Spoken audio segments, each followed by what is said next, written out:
Hello, we are going to talk about one of the primary theories in geology. It's called a paradigm because there's so much evidence. That's paradigm, P-A-R-A-D-I-G-M, collected over the years. So plate tectonics is the name of the theory, but the hypothesis preceding plate tectonics in the early part of the 20th century is called continental drift. Let's talk about the differences between these two and the fact that continental drift evolved into plate tectonics through the 20th century. Plate tectonics is really the way the surface of the Earth operates, so to speak. It explains through the movement of plates of crust and upper lithosphere. It explains the formation of mountain ranges, the formation and location of volcanoes, the location, depth, and distribution of earthquakes, the occurrence of minerals, and many other geologic phenomena. So let's go back in history and start with the concept, a hypothesis of continental drift.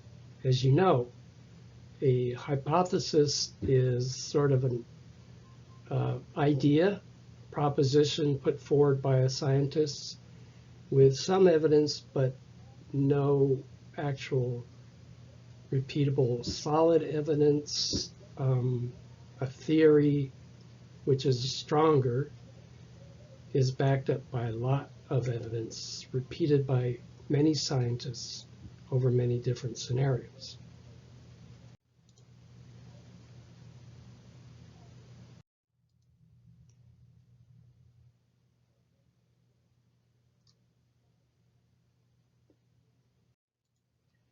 This is a photo of Alfred Wegener, who was actually not a geologist. He was a meteorologist, German. And here it depicts him at his Greenland station. He was very, very interested in weather phenomena and meteorology in Greenland and some of the colder climates. So he started looking at phenomena like ice flows breaking, shattering, colliding with each other. And then he looked at global maps, and he also looked at geology. So he knew quite a bit about geology. And he pieced together his hypothesis that he called continental drift, in which he postulated that some 200 million years ago, continents, or the continental land masses on this planet, were joined together, and they had since separated. Now, as you may imagine, scientists at that time in the 1910s, 1920s were skeptical. He had written a book published in 1915 called On the Origins of the Continents and the Oceans, in which he postulated his hypothesis of continental drift. Many scientists hooted and hollered at various meetings, said, "This is ridiculous. This is an outrageous idea. The continents are fixed and always have been where they are." But he begged to differ. He thought there was evidence in the fossils, evidence in glacial deposits, evidence in mountain ranges, and other lines of evidence, which we'll get into in a minute. But the major failing of the hypothesis of continental drift is that he could find no mechanism, no force or forces which were strong enough to move continents around the globe. He pictured the continents plowing through ocean floor crust, much like an icebreaker plows through ice. But he was never able to come up with a convincing mechanism. Sadly, he never got to see continental drift develop into plate tectonics because he died in 1930 in a blizzard in Greenland. So, continental drift. Here is Wegener's hypothesis and the evidence for his hypothesis. The first line of evidence is a map of the world. He noted, of course, that the continents of South America and Africa, if you drew them together, they would fit pretty well. So continental fit is the first line of evidence. This continental fit, by the way, had been observed by others much, much earlier, as early as the 1500s, I believe. But of course, people back then really didn't think much of it, thought it was just coincidence. The second line of evidence, well, here's continental fit again, I'm sorry. You'll note from this graphic that the continental fit is better if you consider the fit of continental shelves, which are the bluish areas you see here. The continent masses themselves are yellow, but the continental shelves are light blue, and they fit really well together. The pink and brown are areas where deposition of recent material from rivers has left overlap between continental shelves. And gaps are where it just doesn't quite fit, probably because of erosion through the years. Okay, so second line of evidence is known as matching mountain ranges. Wegener noted that many of the rocks along the margins of Greenland, Scandinavia, the British Isles matched each other. Very similar rock types between here and here, between the west coast of Africa and the east coast of North America. Very similar rock types, and in fact, they were similar rock types in mountain ranges.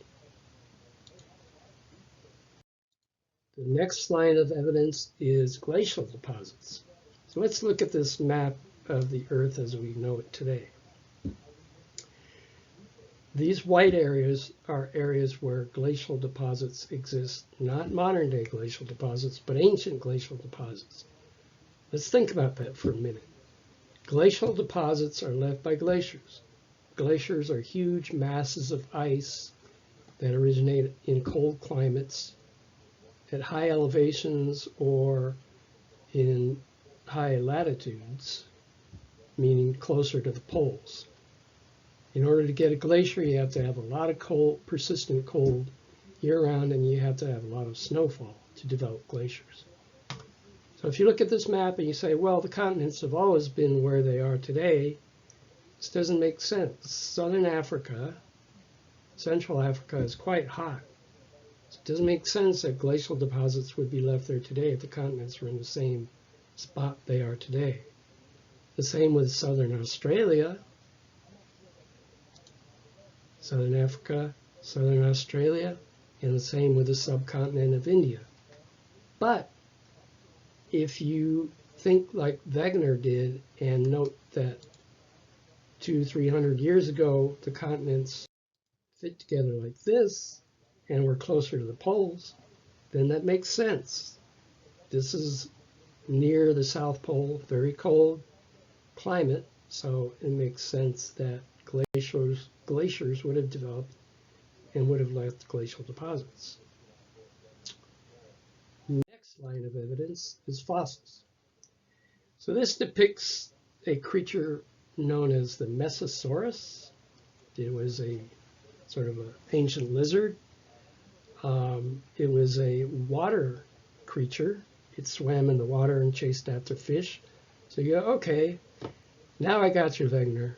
This is evidence that the continents have always been where they are today, and this lizard swam back and forth between Africa and South America, because we find fossils of this lizard in South America and in Africa. Wrong.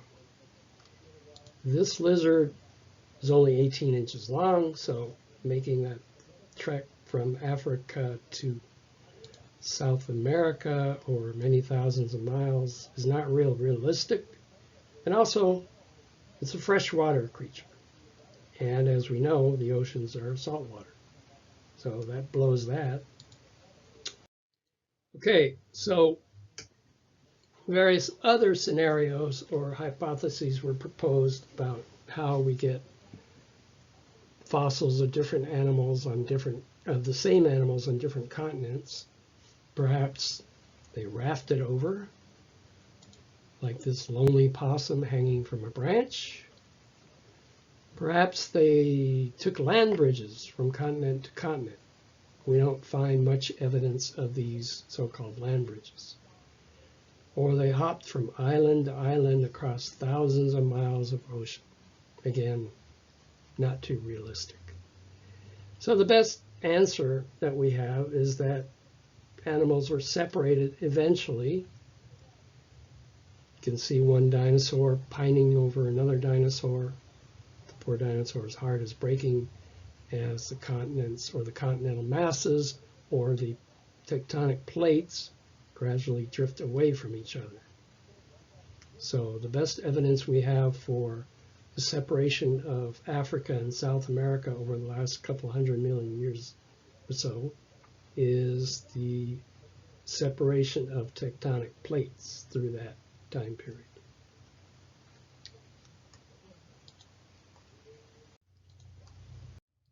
Okay, so here's a modern reconstruction of the continental landmass as it may have existed a couple 100 million years ago, which Wegener proposed the name Pangaea, which means all continents, so meant to signify one large or pretty massive landmass at that time. Okay, we are going to delve into the realm of plate tectonics.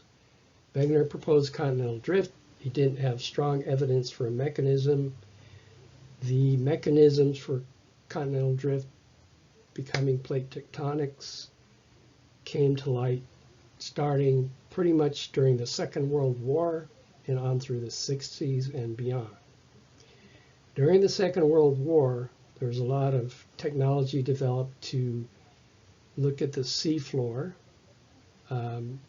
The seafloor was important during World War II because we were fighting the Germans, and the Germans had submarines, and we wanted to track submarines, so we wanted accurate maps of the seafloor. One thing about wars, of course, wars are devastating and not a good thing for civilization in general, but they do advance technology. So during World War II, a lot of subsea mapping was done through sonar and various other methods of getting a more accurate picture of the seafloor. Another thing that was developing during the early 20th century and on was the discovery of paleomagnetism. Now, scientists already knew that the Earth has magnetic poles, a North Pole and a South Pole. Since it has two poles, it's called a dipole. What they didn't know is that the North Pole and the South Pole kind of wander around a little bit. So this turns out to be one of the keys to understanding plate tectonics. Let's talk about that. Here's a depiction of the Earth.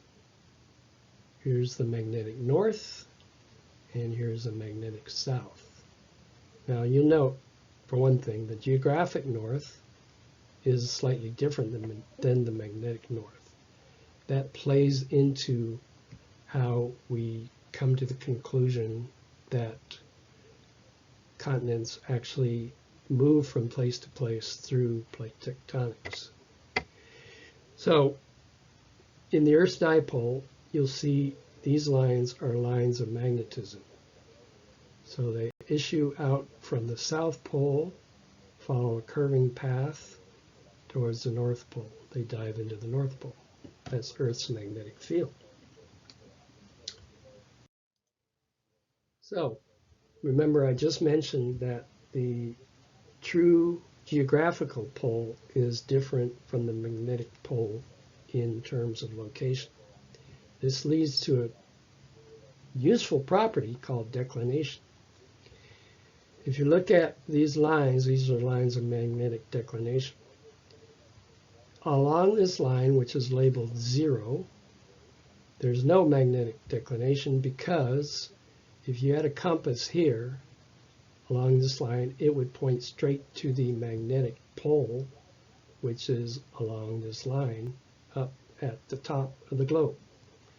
But here in California, if you have a compass, it wants to point towards the magnetic pole, which is up to the east, so it points, the needle is deflected towards the magnetic pole and curves along a line trying to look for the magnetic North Pole. So what does that mean? Well, that means that if you had a rock, maybe that was formed today, let's say that there's a lava flow in California, which we do occasionally get up in the Cascades, it would, as it's cooling, gain its magnetism and align itself with the magnetism of the planet as it is today. If you were to put a compass on that rock, the magnetic minerals in that rock would point towards the magnetic North Pole of today, so they would show about a 13-degree angle towards that North Pole, magnetic North Pole. So that's one property of magnetism that's useful to us. I'm getting to the point. This is the other property of magnetism which affects compasses, which is useful for understanding paleomagnetism. It's called inclination. Let's look at the curving magnetic lines. So you'll note that if you had a compass and you were sitting at the equator, the compass needle would lie flat because it's following this magnetic line or line of magnetism. As you go either north or south, let's go north, the needle starts to dip because it's following this curvature, and dip some more. Finally, if you were at the magnetic North Pole with your compass, it would point straight directly down towards the center of the Earth. So between the declination and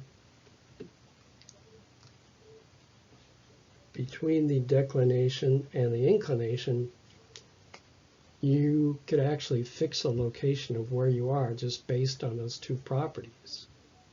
If you were at the equator, your needle would lay flat. If you had a piece of rock born at the equator, it would show that inclination is flat.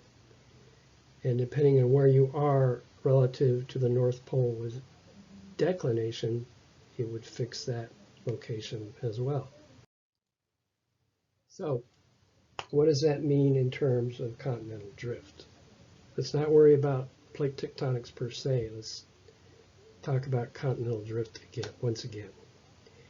So scientists noted that they were aware of polar wandering, the poles shifting around, and so they took rocks of different ages, 500 million, 400 million, 300 million, 200 million, 100 million, and measured the magnetism in those rocks.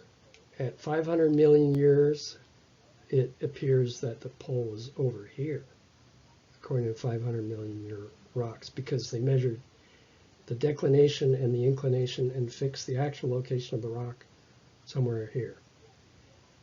100 million years later, the pole is here. At 100 million years ago, the pole was here. Now, scientists knew that the poles shifted, but not that much. Further, they plotted the locations of the pole according to old rocks in North America. They found a similar path as rocks from Asia and Europe, but again separated and appearing to show that there are two poles. This doesn't make any sense. The Earth has only one North Pole, only one South Pole. So according to the fixed continent theory, the locations of the rocks, ancient and otherwise, as shown by measures of inclination and declination, showed that there's polar wandering paths that wandered tens of thousands of, or thousands of miles and were different depending on whether they were North America or Europe. That's if the continents are fixed. But if the continents are allowed to move, then these paths converge. That makes more sense. It means there's actually only one pole, but the only way to explain it is to assume that instead of the poles wandering thousands of miles all over the Earth, the continental plates and the ocean floor plates actually were the wanderers. Okay? I know it's a bit hard to understand, and it's a bit hard to explain with just slides. I do better with blackboards or drawing stuff on a overhead projector and the like. And the book, of course, is something you have to look at, and there are pretty good videos on this subject as well. But so this aspect of polar wandering paleomagnetism helped convince some scientists that continental drift, or the wandering of tectonic plates over the surface of the Earth, was actually occurring. Here's the real key. During World War II and the 1960s and onward, the real key is what we call seafloor spreading, which meant that the new crust is born on the seafloor and it moves away from these areas of crust creation, and the seafloor carries pieces of the continent with it. Let's talk about that. Here we are in World War II. We're on a ship with Harry Hess with the U.S. Navy and also of Princeton University. He was a geologist on ships which were tasked with mapping the seafloor. Not just mapping the topography, but recording measurements of heat flow from the rocks at the bottom of the seafloor. He noted heat flows coming from specific areas that were like ridge lines or seams, for example, along the mid-Atlantic. And he noted the topography along these lines to be topographically higher than the rest of the seafloor. He noted other areas where there was very little heat flow, and in fact there were cooler regions which were also linear but were topographic depressions. So the heat flow areas we know of now are seafloor rises or ridges where new crust is being created, magma is coming out of these separating ridge lines. So that's where the heat comes from. New crust, magma coming up the seafloor, spewing out heat. And the other areas which were cooler and were depressions are what we know of as the trenches, where old seafloor is diving down and being recycled back down towards the mantle. So here's the heat flow at ocean ridges. Here's the mid-Atlantic ridge, high heat flow. Here's the East Pacific rise, high heat flow. Here's the mid-Atlantic. Here's the East Pacific. And here's another ridge line along the east coast of Africa and west of Australia. So these heat flow measurements were taken by survey ships, among them Harry Hess's ship. He started thinking about this and wondering what was going on. Heat flow from these areas, maybe that meant that new crust was coming up from the seafloor, hot rock was coming up from the seafloor and creating new seafloor. This observation and the observation of trenches he thought was pure speculation, and in fact he called his ideas geopoetry because he didn't think there was a lot of scientific basis. As it turns out, his ideas were backed up by more and more and more evidence through various studies by various scientists who looked at heat flow, who looked at sediments, who looked at magnetism, and magnetism again is key. And it all started to come piecing together from the 40s through the 60s into the development of plate tectonic theory. Back to paleomagnetism. So, among the other tasks that the Navy ships did during the World War was measuring magnetism on the seafloor, magnetism of the rocks. Now, we've already discussed that, let's say 500 million years ago, the rocks that formed then from lavas acquired the magnetic field of the Earth at that time.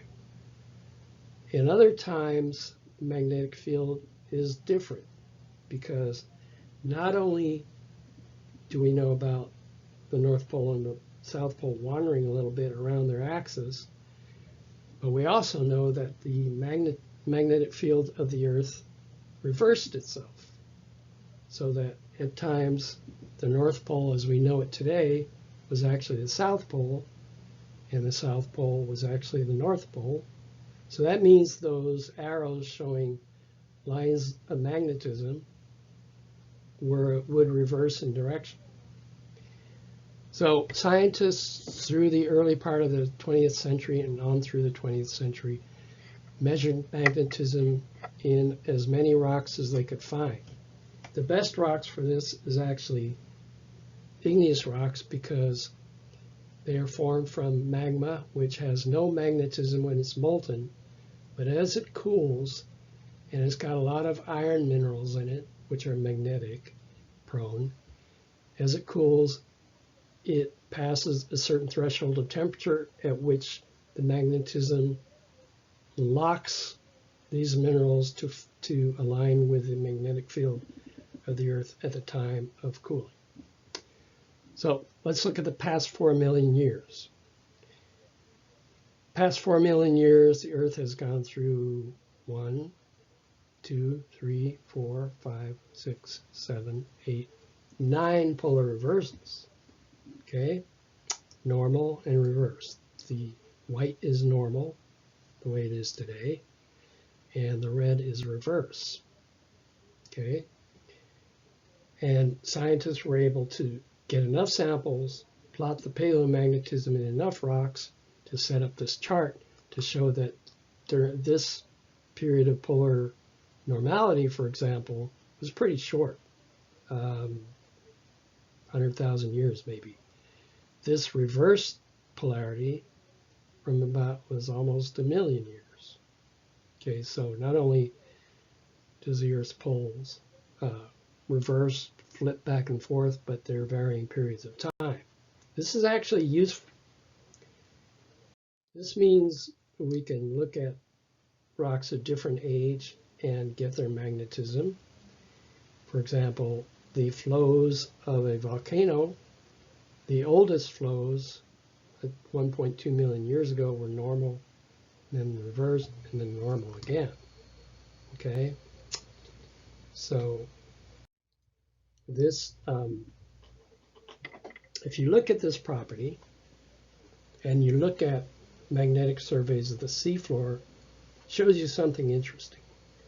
It shows the polar reversals because during times of normal magnetism, we have rocks showing the present day magnetic field added on to the magnetic field of that time. It's the same alignment, so you get a strong signal of magnetism. During times of reversal, like here, the magnetic signal is low intensity because the reverse magnetism of that time, whatever time it was is subtracted from the magnetism of today's present day Earth, and so it's a weaker signal. So additive for high intensity and subtractive for low intensity. And not only that, but you can observe that the record of one side of rocks on this side of the ridge are kind of a mirror image of the intensity of magnetism and the magnetic signals of rocks on the other side of the ridge. This pattern is basically the same as this pattern. So these magnetic signals, these magnetic records, give us a record of what we call marine magnetic anomalies or magnetic striping, sort of a barcode, if you will, not exactly the same, sort of a barcode of the seafloor. So here we see a depiction of topography on the seafloor.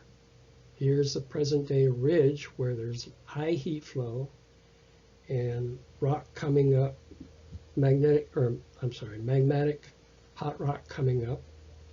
Magnetism is normal since this is happening today. But we have older rock on this side and this side in the red, which means it's got reverse magnetism. So because we know from our chart of polar reversals, magnetic reversals, which we've actually plotted over the last 4 million years and beyond, I might add, we're able to not only find out the magnetic polarity of rocks, but we can also give them an age based on our knowledge of looking at thousands of different rocks and measuring their magnetism.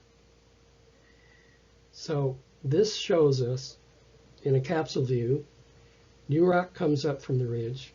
As new rock comes up, it pushes this rock this way, and it pushes this rock this way. So new rock pushes old rock that way. New rock pushes old rock this way. This is meant to depict a ship with a magnetic survey instrument fitted to it. Okay.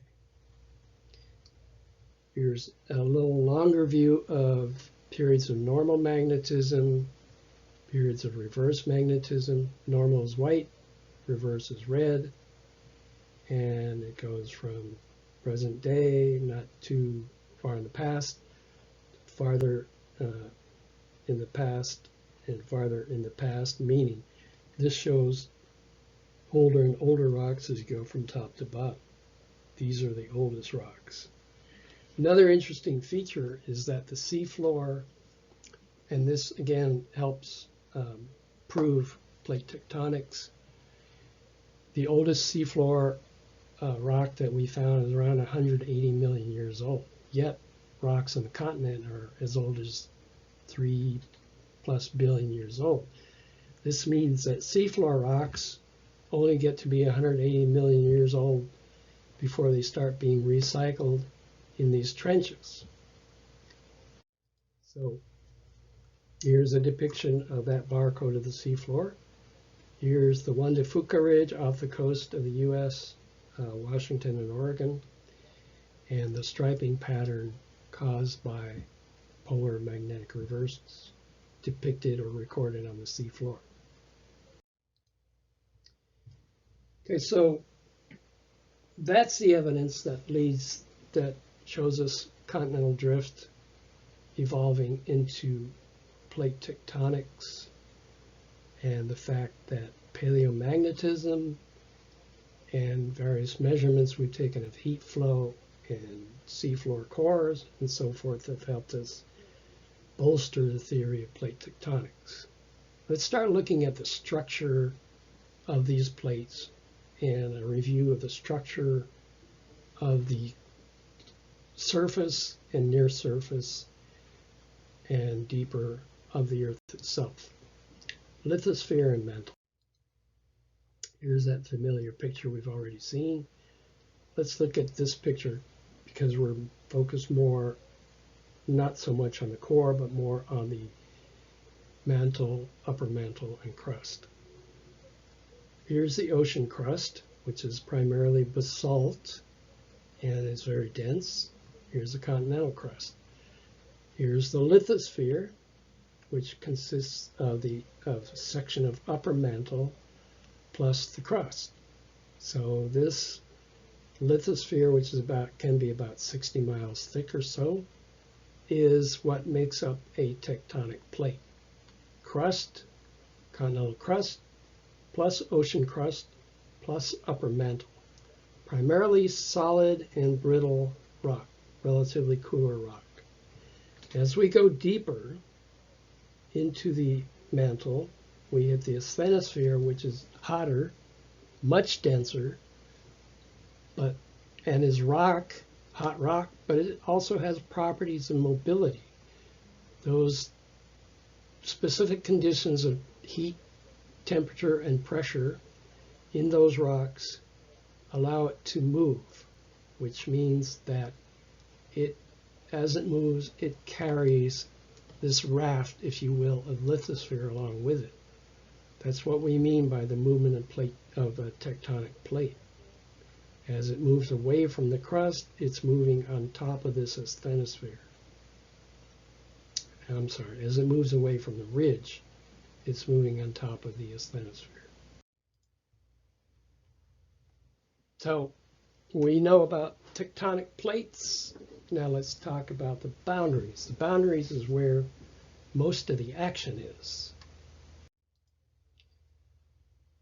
This is a divergent boundary. There's three types of boundaries: divergent, convergent, and transform.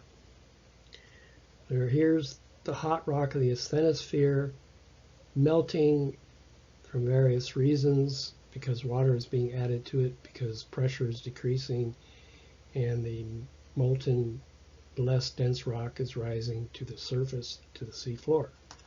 Here it comes out as fresh lava at the seafloor, and it causes this plate to split away from this plate. So plates moving apart from each other is what we call divergence along a divergent boundary. That's seafloor spreading. It can also happen on a continent, on a continental landmass. We have the same phenomenon of hot rock rising up, causing upward pressure and splitting of the crust. And this part of the plate, this plate, is moving away from this plate on a continent. We see this, for example, in Eastern Africa, the East Africa Rift Zone. We also see it in Iceland, where Iceland is literally being split apart. It's actually getting bigger because new material is being added along a central rift, and that's why we have so much heat flow. And of course, as you know, Iceland is known as the land of ice and fire. This is the second type of boundary, called a convergent boundary. That's where two plates meet. Remember I said that the ocean floor is made of basalt, which is quite dense, denser than continental crust. So when an ocean seafloor plate meets a continental crust, or actually another ocean plate. Let me back up for a second. So this is one plate that includes continental crust and ocean crust and oceanic lithosphere and continental lithosphere. So from here to here, that's a portion of one plate. From here back, and including this part, is another plate. Where these two plates meet, this plate starts to dive down or subduct, and the mark of that diving area, that subducting area, forms a topographic dimple or depression in the seafloor that's known as a trench. This material drags underneath this material. As it does so, it reaches a point where it starts melting, and the melting molten rock can rise to the seafloor in this case and form a chain of volcanic islands. That's called a volcanic island arc. Here's another type of convergent boundary. This is where ocean plate subducts under a continental plate, and same phenomenon with rising magma forms a chain of volcanoes, but this time the chain of volcanoes is on the continent and not on the seafloor. That's called a continental volcanic arc. Third type of convergent boundary is continent to continent. Two continental plates, two tectonic plates formed of continental crust and continental lithosphere only collide with each other.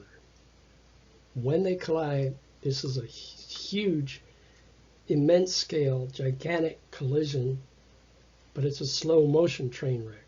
Remember, we're moving only maybe an inch per year.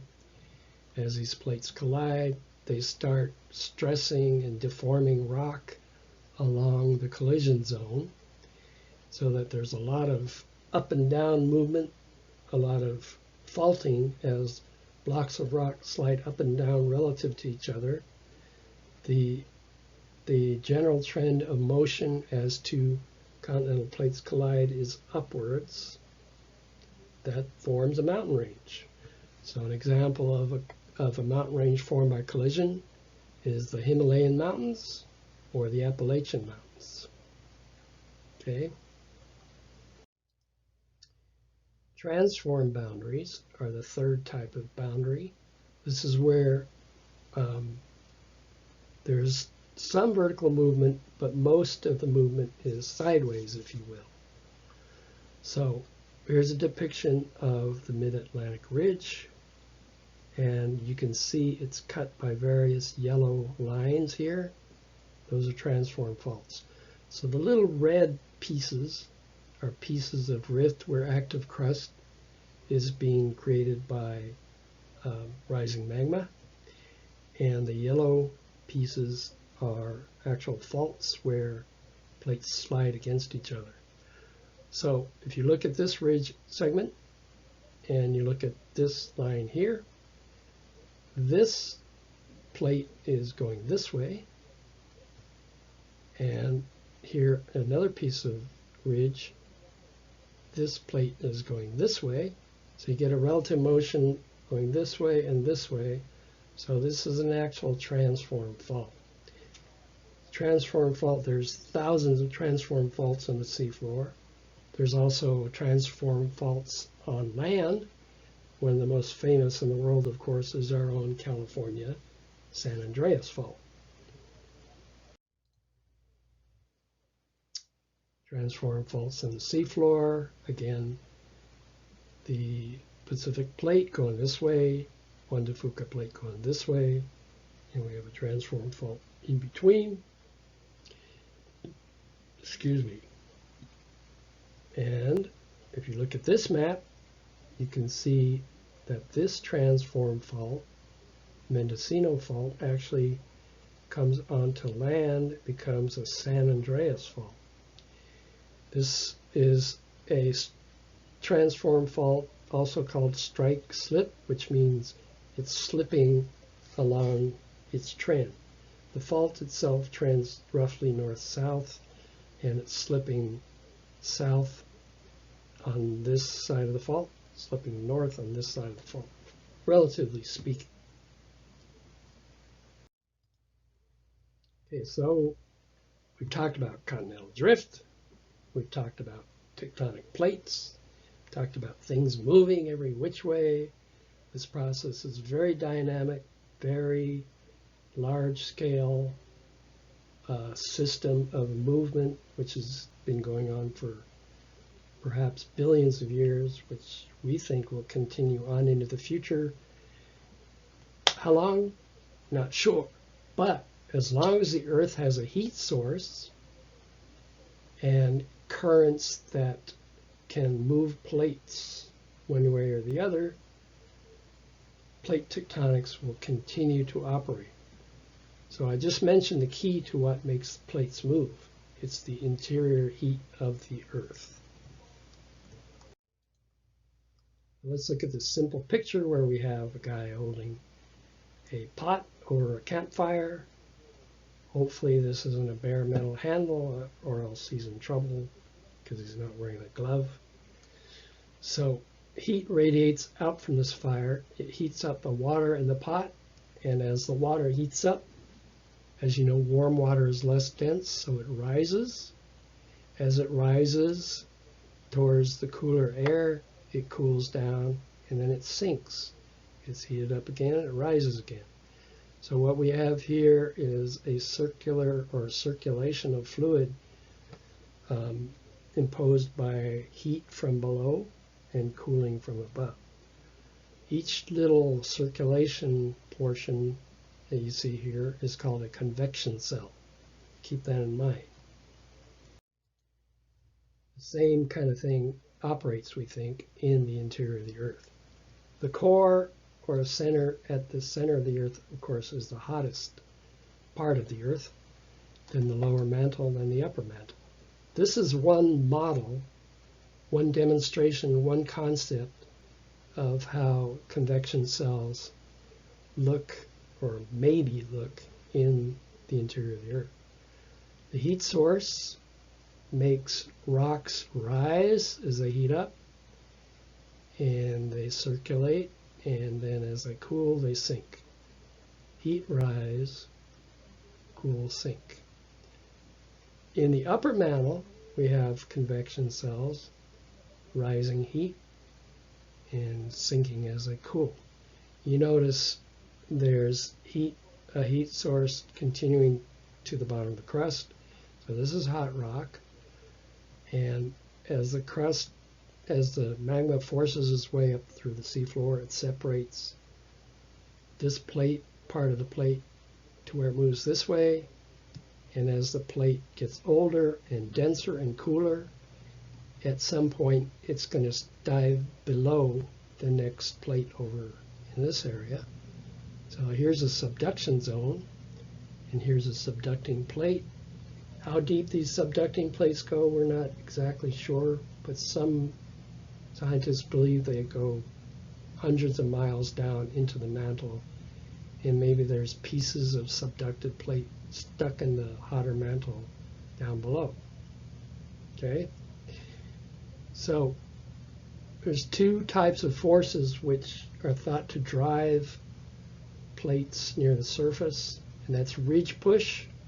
So as new material comes up at the ridge, it pushes this way and it pushes this way. And as the older, colder, heavier plate comes to the ridge and it starts going down, the slab of dense, cool rock actually pulls the rest of the material behind it, like you've dropped an anchor, and the anchor is pulling, the weight of the anchor is pulling the heavy chain downward with it. So that concludes our discussion of plate tectonics, continental drift. I hope you enjoyed it. I certainly enjoyed presenting it.